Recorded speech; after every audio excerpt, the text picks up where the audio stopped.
Imagine memorizing every single turn of your daily commute, driving it perfectly in your head, only to arrive on the day and find a road closed sign.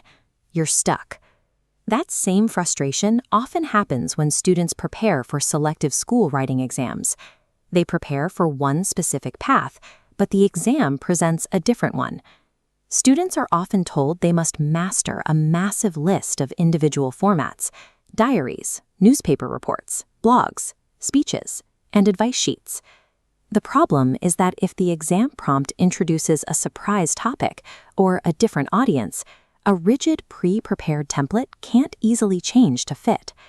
Instead of memorizing dozens of templates, a more effective approach is to learn a few core rules that apply across different types of writing. By building flexibility, a student is better equipped to handle any prompt that comes their way, which reduces the risk of being caught off guard by an unfamiliar format. We can organize these many different writing tasks into 4 main families. The first is the family of imaginative and personal writing. This includes stories and diary entries. These forms use description and emotion to share personal reactions, worries, or a sequence of events. The second family focuses on information and reporting, like newspaper articles and factual reports. These require a more objective tone than a diary. They rely on clear facts, logical organization, and relevant details.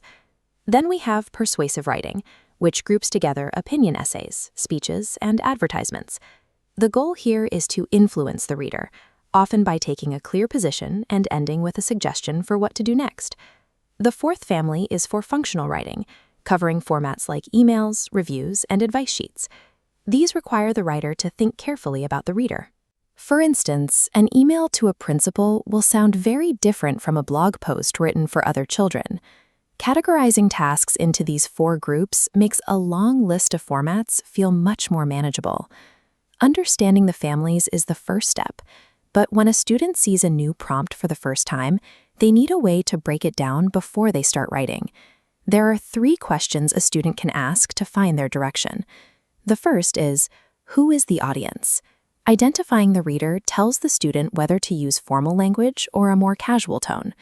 The second question is, what is the purpose? This determines if the writing should inform, persuade, or entertain. The final question is, what should this form look and sound like? This helps the student decide on the layout, such as whether they need a headline or a bulleted list. Using these 3 questions gives a student a reliable way to adapt. They can look at an unfamiliar topic and know which tools to reach for. It's important to take these ideas and apply them in the same way students will during the actual exam, on a computer, under a time limit. Practicing with these 4 families helps build the mental flexibility needed for the variety of tasks a student might face. PathToSelective is a digital platform designed to help students train this adaptability in a realistic environment.